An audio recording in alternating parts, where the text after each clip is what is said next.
2024 के लिए एनडीए या इंडिया, किसे मिलेगा मायावती का साथ? बसपा के हाथी की सवारी कौन करेगा? ये वो प्रश्न है जिसका हल हर पॉलिटिकल पार्टी पिछले कुछ वक्त से तलाश रही है। 2024 के चुनाव के लिए अब मंच सजने लगा है। सत्ता पक्ष हो या विपक्ष, हर पार्टी अपनी रणनीति बनाने में जुट गई है। और सिर्फ एक पार्टी ही नहीं, बल्कि अब तो मुकाबला गठबंधनों के बीच है। बीजेपी अलायंस वाला एनडीए या विपक्षी गठबंधन इंडिया। बात यूपी की करें तो यहाँ अपनी अपनी ताकत को धार देने के लिए जबरदस्त गुड़ा भाग चल रहा है। सपा और कांग्रेस भी चुनाव के लिए एका कर चुकी हैं, लेकिन सबकी निगाहें टिकी हुई हैं बसपा पर। और जब जब मायावती अपनी पार्टी की मीटिंग बुलाती हैं, लगता है कोई बड़ा फैसला लिया जाएगा। उत्तर प्रदेश की पूर्व सीएम और बहुजन समाज पार्टी की राष्ट्रीय अध्यक्ष मायावती ने लोकसभा चुनाव के मद्देनजर पार्टी मुख्यालय में एक अहम बैठक ली।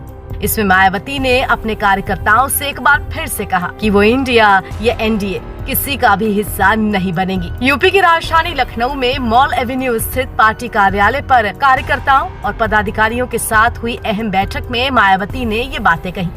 मायावती ने कहा कि किसी भी गठबंधन का हिस्सा बनने की बजाय पार्टी अपने बलबूते लोकसभा चुनाव की तैयारी में जुटेगी और अपनी ताकत बढ़ाने का काम करेगी। बसपा सुप्रीमो ने कहा कि बहुत से लोग गठबंधन में शामिल होने को लेकर अलग अलग तरह की अफवाहें फैलाने में लगे हुए हैं, इसलिए हमें पूरी तरह से सावधान और सतर्क रहने की जरूरत है। मायावती ने कहा कि ये देखना दिलचस्प होगा कि क्या देश के ज्वलंत मुद्दे चुनावी मुद्दे बन पाएंगे, क्योंकि बीजेपी जनता का ध्यान मुद्दों से भटकाती रही है।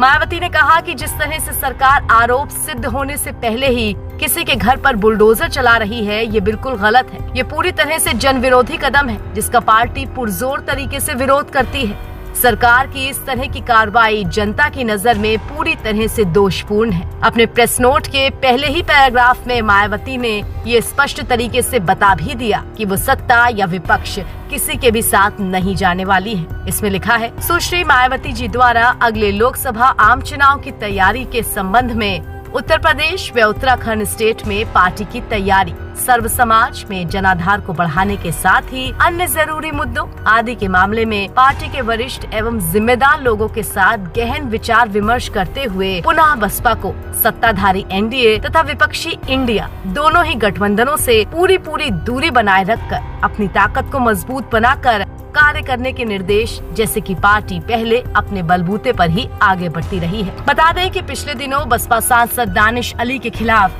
रमेश बिधूदी की आपत्तिजनक टिप्पणी का मामला काफी सुर्खियों में रहा था। मायावती ने बीजेपी सांसद रमेश बिधूदी के खिलाफ बीजेपी की तरफ से कोई कार्रवाई नहीं होने पर आपत्ति भी जताई थी। कांग्रेस नेता राहुल गांधी के दानिश अली से मुलाकात को लेकर सियासी हलकों में बड़ा संकेत समझा गया था। माना गया कि विपक्ष मायावती को इंडिया गठबंधन में लाने की कोशिश कर रहा है, मगर मायावती तो एक बार फिर से क्लियर ही कर गयी कि 2024 का सफर और अकेली ही रहेगी बसपा की डगर।